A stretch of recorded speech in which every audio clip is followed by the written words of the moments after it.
realidad funcional de pie diabético comenzó aproximadamente hace 10 años, en el 2008, y fue después de analizar la situación que había con respecto a fundamentalmente la tasa de amputaciones en personas con diabetes en este área. Entonces nosotros ya previamente habíamos realizado los años anteriores dos estudios de corte donde, digamos, analizaban cuántas amputaciones había en esta población, y lo que observamos es que el número de amputaciones era llamativamente mayor que en otras áreas. Fundamentalmente en aquel tiempo lo que había publicado era en el Hospital Clínico de San Carlos. Había una tasa que era 3-4 veces más de lo que habitualmente en otro hospital digamos tenía descrito. Y claro, eso nos llevó un poco a analizar qué situación había llevado a eso, y probablemente en parte esa situación era porque no existía, digamos, una organización y una coordinación en cómo atender a las personas que tienen estos problemas, que son lesiones en los pies o tratamiento para prevenir que tengan esas lesiones en los pies. Esta unidad, digamos, se comenzó solamente con lo que era un podólogo y un endocrino, que en este caso soy yo, un cirujano general, y posteriormente se han ido añadiendo cada vez más profesionales. El tener más o menos depende un poco, digamos, de en qué centro o en qué medio te vayas a mover. Si estás en un hospital donde exista cirujano plástico, cirugía regeneradora, donde existan muchas disciplinas, probablemente tendríamos que ser más, pero aquí los que somos aproximadamente unas 8 o 9 disciplinas. Todo depende un poco, digamos, del paciente, digamos, de la complejidad. ¿Por qué hacen falta, digamos, tantos especialistas o tantas disciplinas? Eso no lo digo yo, no lo dice nadie en concreto, lo dicen unas guías internacionales que llevan ya muchos años dando unas pautas de cómo abordar a esta patología o a esta complicación. ¿Por qué hace falta un cirujano vascular? Bueno, en el pie diabético todo el mundo entiende que parte de esos problemas es porque no llega suficiente flujo arterial, no llega, digamos, suficiente soporte vascular. Si el problema es ese, nos hace falta un cirujano vascular para decirnos si hace falta o no hacer algún tipo de intervención o de revascularización. ¿Por qué hace falta un cirujano general o un traumatólogo? Bueno, porque siempre va a haber, digamos, amputaciones o cirugías donde un especialista especializado en pie diabético sea capaz de, digamos, eliminar el mínimo tejido o la mínima parte de ese pie, pero que en muchas situaciones nos vemos abocados a tener que hacer ese tipo, digamos, de cirugías, que son a veces cirugías para hacer desbridamientos o amputaciones. ¿Por qué hace falta, por ejemplo, un especialista o alguien que nos asesore en el control de enfermedades infecciosas? Porque siempre va a haber algún paciente con alguna infección donde, digamos, no sea una infección sencilla o esté generada por un antibiótico o por un microbio o un agente infeccioso donde, digamos, tú no seas suficientemente resolutivo para tratarlo, y va a ser pacientes más complejos y vas a necesitar asesoramiento. ¿Y por qué vas a necesitar un endocrino? Porque primero los pacientes que tienen estas lesiones son diabéticos, son pacientes complejos, son pacientes donde a veces no solamente es la lesión, sino que tienen más enfermedades asociadas a la diabetes, donde el paciente ya por sí tiene hiperglucemia y a veces eso es necesario el que tengas un control un poco más estricto. ¿Por qué va a hacer falta un podólogo? Porque muchos pacientes, antes de tener lesiones, tienen, digamos, unos síntomas y unos signos que nos están diciendo que ese paciente va a tener riesgo de tener lesiones. ¿Qué es mejor? ¿Esperar a que tengan o prevenir esas lesiones? Pues tenemos un podólogo, ¿para qué? Pues para que esos pacientes puedan, digamos, tener unos cuidados podológicos preventivos para que de alguna manera no tengan esas lesiones. Cuidados podológicos preventivos. Todo el mundo, cuando tiene formación de callos y tienen hiperkeratosis, va al podólogo que se la deslamine para que se les elimine. Pues las personas con diabetes, como muchas de las complicaciones que tienen, lo que hacen es, digamos, no notarse esos callos, no notarse esas, a veces, lesiones preulcerosas, necesitan ir a un podólogo para que ellos se los trate. ¿Por qué va a necesitar también un podólogo? Porque es una persona también o un profesional que en general, digamos, es capaz no solo de hacer una cura local adecuada, sino también a veces hacer una descarga de lesiones. Por ejemplo, tenemos pacientes que tienen lesiones en la planta del pie. Bueno, esas lesiones existen, digamos, distintas formas de poder descargar esa lesión, es decir, evitar que el paciente, aunque ande un poco, esa lesión se siga presionando. ¿Quién es el especialista? El podólogo. Es decir, que yo creo que tenemos una serie de profesionales donde, nos guste o no, o se trabaja de manera coordinada y nos ponemos todos de acuerdo y ver en qué momentos actúa cada uno, o al final lo que vamos a tener es una atención, como llamo yo, la vía crucis del paciente. Antes del año 2008, y sigue ocurriendo en muchos centros en España, sean también centros hospitalarios o incluso centros de salud, por decir algo un poco más pequeño, los pacientes van con una herida y van tocando puertas. Aquí había pacientes que mandaban al dermatólogo. Claro, eso es inviable en ningún sitio, digamos, donde se hacen las cosas bien. El paciente va a la consulta del cirujano general, dice el cirujano general, pues no hace falta hacer ningún debridamiento, no es algo muy amplio. Aquí no es. Va al vascular, no es un paciente isquémico, tampoco le trata. ¿Qué pasa? Que no todos los pacientes le tienen que ver todas esas disciplinas, sino que cada paciente a veces en distintos momentos le ve un profesional, pero a lo mejor no le va a poder solucionar el problema, sino que depende más de nosotros, en este caso más, por ejemplo, del podólogo o del endocrino. Otras veces son lesiones muy avanzadas donde el podólogo probablemente no va a poder hacer nada porque es que hace falta meterle en quirófano, hacer resecciones masivas. Entonces yo creo que el mundo del pie diabético o de esta complicación, el tema es que es algo donde necesitas distintas competencias para hacer las cosas bien. Yo creo que eso es un poco la diferencia, no es algo que ha surgido, vamos a hacer, no, es algo que es estrictamente necesario. En casi todos los centros, cuando se forma una unidad de pie diabético, siempre están las superespecialidades. Cirugía vascular, radiología intervencionista, que se me ha olvidado, medicina interna en relación de control de infecciosas, podología, traumatología, pero claro, antes de que el paciente tenga una lesión, mucho antes, el paciente ha tenido unos avisos, como hemos comentado antes, unos signos, unos síntomas que nos están diciendo que es una persona que tiene riesgo de formarse esas lesiones.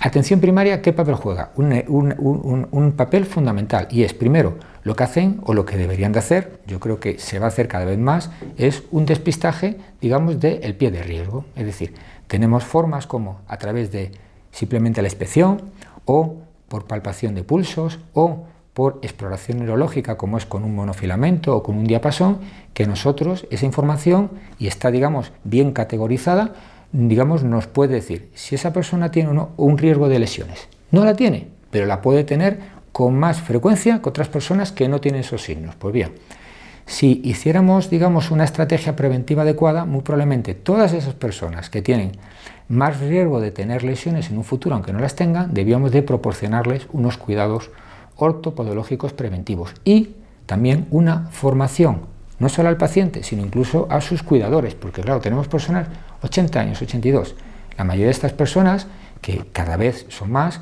pues necesitan que sus hijos o el centro, si viven en un centro, pues digamos sepan cómo tienen que atender en relación con qué, pues corte de uñas, tipo de calzado y sobre todo esos cuidados preventivos que son imprescindibles, porque aunque sea, digamos, algo que es como lo más básico, muy probablemente es lo que va a hacer que esas personas no tengan lesiones. Si el paciente tiene la lesión, muy probablemente ya le tiene que ver un equipo o una unidad donde realmente estén más, digamos, formados para tratar esas personas. Si un centro hospitalario quiere realmente formar una unidad de pie diabético, muy probablemente la tendencia es anunciarlo y luego empezar a funcionar. Esa dinámica en España, por desgracia, lo que lleva es que si hay una unidad, yo quiero ser el coordinador. Eso está abocado al fracaso. Muy probablemente es casi mejor. Bueno, vamos a ver qué medios tenemos. Y es como comenzamos nosotros. Nosotros cuando empezamos teníamos un cirujano general que ahora está jubilado, que es el doctor Guadalís, que es el que atendía, por ejemplo, esas pacientes que tenían lesiones. Pues dijimos, doctor Guadalís, ¿quieres participar? Nos dijo, fenomenal. Y así fue como empezamos. Empezamos de alguna manera, de una forma, digamos, como una uva invertida. Empezamos por poquito y cada vez fuimos abriéndonos más. Tanto es así que 3 o 4 años después contrataron un cirujano vascular. Teníamos también unos traumatólogos que hacían y tienen una unidad de pie. Bueno, pues intentamos, ¿no? Y la tenemos incluido con nosotros. Es decir, que digamos que todo ha sido de una manera despacio, con buen talante, dando pasos pequeños, de una manera muy coordinada. Es decir, que digamos que los pacientes se benefician de cada uno, digamos, de esos profesionales porque van a hacer algo, porque van a aportar algo a esa patología. Unos serán más el traumatólogo, nosotros, el cirujano vascular, otro será más el cirujano general y nosotros, y otro va a ser el cirujano vascular y nosotros. En principio, yo creo que todo el mundo tiene que aportar algo, no en todos, pero sí en la mayoría de los pacientes, que se trabaja de una manera coordinada. Yo creo que también es muy importante el flujo de pacientes. Es decir, los pacientes tienen que ser derivados y tenemos que pedir ayuda para que les vea otro compañero. Pero si ese flujo se hace con barreras, con decir, vete a la ventanilla y te citas, y me dan de aquí a 3 meses, eso está abocado al fracaso. A veces nuestro trabajo tiene que salir por un esfuerzo un poco saltándonos la lista de espera, nos gusta o no, porque son pacientes que no pueden estar esperando, a veces no tienen unas lesiones tan graves como que es que hace falta hospitalizarlo, ¿no? Muchos de nuestros pacientes se manejan de manera ambulatoria. Si los ingresamos es porque se va a hacer un acto quirúrgico o porque tiene una lesión como muy grave. En principio, atención primaria está viendo ahora mismo en España, yo calculo, en torno al 80% de las personas con diabetes, fundamentalmente la de diabetes tipo 2. Ven a todos, pero que ellos se hagan responsables fundamentalmente sin necesitar ayuda de atención especializada puede ser el 80%. Esos pacientes, una vez que están estratificados, de por vida les tienen que seguir. Y una cosa más, aparte de mirarle pues, el fondo de ojo para ver si tiene retinopatía, mirarle una analítica de orina por si tiene nefropatía, también tienen que valorar esta complicación o esta posible complicación. Y probablemente lo ideal es que una vez estratificado, una vez que el paciente sepamos qué riesgo tiene, poder ofrecerle cuidados preventivos. Porque yo creo que ahí es donde está un poco, por lo menos yo lo que veo que es más deficitario ahora mismo en España, y es que a veces hay hospitales donde tienen muy buenas unidades de pie diabético para tratar lesiones muy graves y muy avanzadas, pero luego resulta que el aspecto de prevención patinamos. Y patinamos porque de alguna manera ir al podólogo a que le quiten los callos, el recomendar un calzado adecuado lo puede hacer cualquiera, el educar a la persona, a veces pueden cortarse las uñas perfectamente, el tema es que no todo el mundo lo puede hacer. Pues esos cuidados preventivos, sobre todo en esa población que sabemos que tiene más riesgo de lesionarse, muy probablemente recae hoy sobre atención primaria. Pero claro, atención primaria puede hacer un cribado, puede hacer educación como el primero, puede decir cómo se tienen que lavar los pies, pueden decir qué cremas hidratantes, pueden incluso recomendar el calzado, pero claro, también tienen que actuar y tienen que, digamos, provisionar de cuidados podológicos. El tema es que esos cuidados podológicos preventivos lo tiene que hacer un profesional que hoy en día no está dentro ni del sistema en atención primaria ni en atención especializada, como son los podólogos. Desde el año 2008, con fecha hasta final de diciembre del 2018, que estamos hablando de esos 10 años, han pasado en las consultas externas, estoy hablando solo de números de consultas externas, unos 1.500 pacientes. ¿Eso qué ha generado? Pues eso ha generado algo así como unas 2.000 consultas como nuevos, es decir, a veces un paciente, lo digo porque hay más nuevos que pacientes, es porque a veces el paciente ha tenido varias consultas y ha generado algo así como unas 12.000 revisiones. En total, aproximadamente ha generado unas 14.000 consultas para atender a 1.500 pacientes. ¿Qué pasa? Que estos pacientes tienen una lesión y por desgracia no se curan a la primera, o digamos la evolución no es tan rápida como otros tipos de enfermedades, se pone un antibiótico y 10 días más tarde el paciente está fuera, neumonía fuera, ¿no? En este caso, digamos, son pacientes donde realmente los vemos, les revisamos, así hasta el último de sus días. Tengan lesión, no tengan lesión o cómo haya acabado la cosa. Los datos, digamos, que tenemos en nuestra población, es decir, en pacientes atendidos en el área de influencia del Hospital Príncipe de Asturias, que son ahora mismo en torno a 250.000 habitantes. Bueno, lo que se ha hecho es comparar series históricas desde antes del comienzo del funcionamiento de la unidad, es decir, estamos hablando del año, por ejemplo, 2001 a 2008, en comparación con lo que ha pasado del año 2008 a 2014. Entendemos que si ha habido algo nuevo, que ha sido cómo prestar esta atención sanitaria a esta complicación, entendemos que lo que ha pasado se deriva de ello. Y lo que ha pasado ha sido que ha habido una reducción del número de amputaciones mayores. Mayores son cuando abarcan por lo menos lo que es la articulación del tobillo o ya por encima, es decir, que estamos hablando que menores serían dedos o una amputación transmeta y mayores serían cuando implica ya una pérdida de un miembro fundamentalmente. Bueno, pues ha habido una reducción entre un 25 a un 33%. Y digo estos números porque hicimos 2 cortes y en el primero nos salió un poquito mejor, un 33, en el segundo nos salió una cifra un poco peor.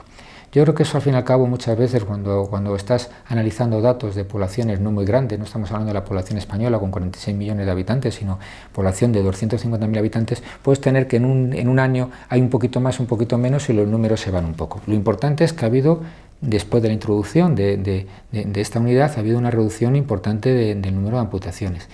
Si hablamos un poco, bueno, ¿cuántas amputaciones mayores se han debido de ahorrar? Más o menos yo calculo que aproximadamente entre 5 o 6 amputaciones mayores por año. Eso implica que estamos hablando entre 50, 60 piernas menos amputadas desde que la unidad funciona.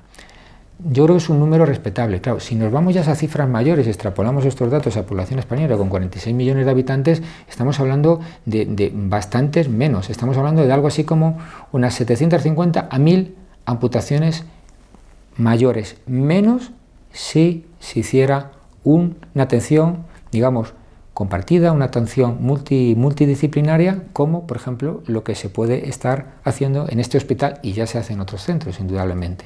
Estamos hablando de muchas piernas menos. Las piernas no solamente valen para andar, es que se ha visto que cuando tú pierdes una pierna, esa persona tiene posibilidades de morirse simplemente por el hecho de una amputación que aumenta prácticamente por 5 o 6 veces en relación con esa persona sin la pierna.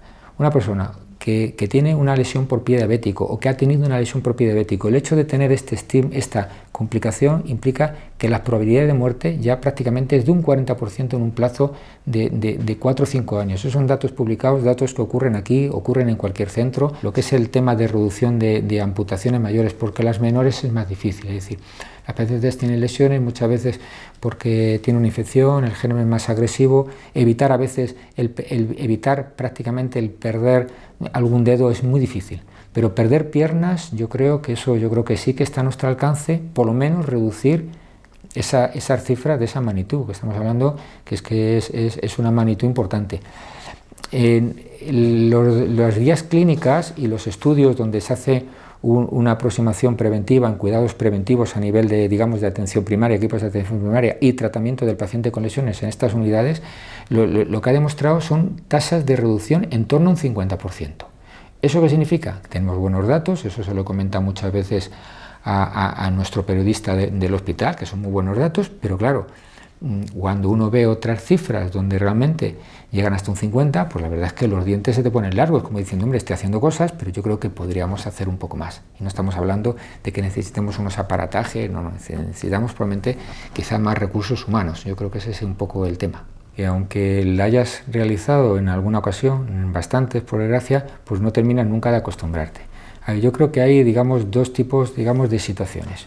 Una situación donde un paciente pues tiene una lesión, donde lleva poco tiempo y de forma brusca empeora, prácticamente se ha tratado esa situación como una situación banal, pero viene a la urgencia y es una catástrofe y hay que tomar una decisión rápida. Yo a esa situación generalmente no me enfrento porque no soy cirujano, no estoy ahora mismo en hospitalización viendo ese tipo de pacientes. Lo más frecuente suele ser esos pacientes que tienen una lesión y que ya se le está viendo en el ámbito de atención primaria, llevan 2 o 3 meses, el tiempo que sea, o no lleva tanto. Lo cierto es que viene a nuestra consulta, viene a nuestra unidad y empieza un poco el recorrido. El paciente se le ve, se le hace curas locales, se le descarga, si precisa revascularización o valorización por el vascular se le remite, si hace falta algún tipo de debridamiento mal, le ve el cirujano, en este caso el doctor Medina. El caso es que esa lesión, por las causas que sean, que a veces es probablemente por las características inherentes de la lesión, otras veces es porque, digamos, a veces no siempre los pacientes hacen nuestros cuidados, a veces tenemos pacientes con lesiones que decimos que se tienen que dar de baja, y dice que si se da de baja no come. Entonces somos capaces de tratar a esos pacientes incluso en situaciones laborales activas. Bueno, las cosas a veces no van bien y al cabo de un tiempo, que puede ser semanas o meses, al final llega una situación, digamos, irreversible y ese paciente está viendo venir que eso no va a acabar bien. Bueno, habitualmente, ¿qué es lo que se hace? Bueno, pues lo que se hace es siempre se intenta sacar el lado bueno de las cosas, ¿no? Es decir, tienes algo donde no va a ser funcional algo donde realmente no va a llegar nunca a una curación, una cicatrización, pues probablemente la solución, digamos, mejor para esta catástrofe es una amputación de un dedo. Eso generalmente se lleva aceptablemente bien. El tema es cuando estamos hablando ya de una amputación donde implica que el paciente pierde una extremidad. Ese tipo de limitación implica que una persona que tiene dos piernas tiene solo una y que le va a limitar. Y que incluso estamos hablando de personas donde realmente son capaces de andar con dos piernas, personas mayores, tal, despacito y tal, y con fuerza, pero con una pierna sabemos que no se van a poder poner una prótesis porque no tienen fuerza suficiente ni su situación cardiológica lo permite. Llegado ese momento, pues hombre, yo creo que al final es como cuando te dan una noticia, pero tienes que dar poco a poco. Dos, yo creo que eso es importante, dar una noticia es negativa, pero tienes que ver la parte buena y es que salvas tu vida o salvas una parte del miembro para poder protetizarte o salvas la pierna porque te vamos a hacer una amputación tras meta, es decir, hablamos de medio pie. Dos, es importante también que de alguna manera el equipo de alguna manera esté, digamos, concienciado de que hace falta eso y de alguna manera convencido. Claro, si nosotros le vemos nos parece que sí, pero resulta que el resto del equipo le parece que no, muy probablemente el paciente va a oír información discordante. Entonces, el que haya, digamos, unanimidad en los criterios a la hora de la selección, yo creo que eso hace que muy probablemente esa decisión sea una decisión que al final el paciente la asume. Un paciente cuando al final se le hace una amputación, todos pasan por una fase de depresión, pero cuando ya llevas años y has visto que un paciente ha perdido un dedo, ha perdido medio pie, ha perdido media pierna, ha perdido la pierna entera y la otra, te das cuenta que cada vez que hay una caída, al cabo de los 3-4 meses, al final la gente se adapta y, digamos, vuelve a una situación no basal, funcionalmente no, pero sí una situación donde psicológicamente pasas de esa depresión, de esa ansiedad, tal, a una situación no de conformismo, sino decir, bueno, hay que sacar provecho a otros aspectos positivos de la vida, ¿no? Y es lo que nosotros transmitimos, pero no deja de ser una situación donde yo creo que cada uno lo tiene que hacer a su manera, donde realmente esa solución que se le está ofreciendo al paciente tiene que ser consensuada, al final el paciente tiene que decir que sí, si no realmente eso no es viable hacerlo. Tenemos pacientes ahora mismo donde no hay otra solución, pero estamos manteniendo situaciones donde el paciente, digamos, no quiere deshacerse de su pierna, ¿no? Entonces son situaciones difíciles, pero bueno, yo creo que al final cuando estás entrenado y estás viendo un paciente y otro, pues al final ese trabajo pues lo haces pues de alguna manera, pues de la mejor manera posible y tampoco sin aspamientos. Estamos hablando de que bueno, que la gente pierde una pierna y tal, hay otras actividades, otras disciplinas donde todavía los pacientes que tienen son más complejos porque saben que encima tienen que comunicar que es que lo que te queda de vida es tanto. Nosotros comunicamos que digamos que va a perder una parte de su cuerpo que puede o no suponer una disfunción, indudablemente, pero que su vida puede continuar. Se me olvidaba lo de también un poco la coordinación, el cómo se trabaja. Nosotros, por ejemplo, yo ya hace tiempo intenté que a ver si nos podíamos reunir un día a la semana para discutir los casos más complejos. Y al final lo único que se me ocurrió, porque no había manera, ¿no? Porque el cirujano, es que este día entró pronto en el quirófano, este no sé qué tal, es coger y hacer un grupo de WhatsApp. Bueno, pues al final el grupo de WhatsApp, que es algo totalmente muy particular nuestro, bueno, pues lo que hacemos es esos pacientes que a veces están ahí, que no van bien, que no sé qué, bueno, pues hace un caso clínico con su fotografía no sé qué, y bueno, y así es una forma, parece que no, pero es una cosa muy importante porque ese paciente complicado es el que todos nos ponemos de acuerdo, todos decimos esto es lo que hay que hacer o esto es lo que nos parece y probablemente yo creo que eso es una forma, algo porque las nuevas tecnologías y de comunicación, pues bueno, ofrecen muchas cosas buenas, nos quitan tiempo, pero también muchas cosas buenas. Muchas veces cuando un paciente tiene una lesión activa y es una lesión clínicamente importante porque es grande, muchas veces lo que hace es que hace que el resto de su cuerpo se deteriore más. Por ejemplo, vemos pacientes que empeoran mucho la función renal, son pacientes que a veces con infección o sin infección muchas veces se desencadena cuadros de insuficiencia cardíaca y descompensaciones cardíacas, vienen con fallo renal, vienen con insuficiencia cardíaca, con edema de agudo pulmón, es decir, que esa situación, digamos, donde sabes que no va a terminar bien y que probablemente es una persona que no se puede ofrecer ningún tipo de revascularización, donde tratamientos alternativos probablemente no pueden ofrecer absolutamente nada. Cuando no se someten a eso, pues probablemente lo que hacen es que, digamos, su cuerpo, digamos, empeora porque clínicamente, digamos, pues bueno, pues se va complicando más. Fundamentalmente el riñón y la situación cardiológica, eso es muy frecuente. Aparte de lo que supone también la carga para la familia, Claro, si tienes una persona que tiene una lesión que ya llevas viéndole hace 2 años, que esa lesión no mejora, sino que empeora, está sometido a 3 curas semanales como mínimo. Significa que le ve el cirujano una vez cada semana o cada 2. Significa que nosotros le vemos también una vez a la semana o cada 2. Significa que la enfermera de atención primaria le ve cada...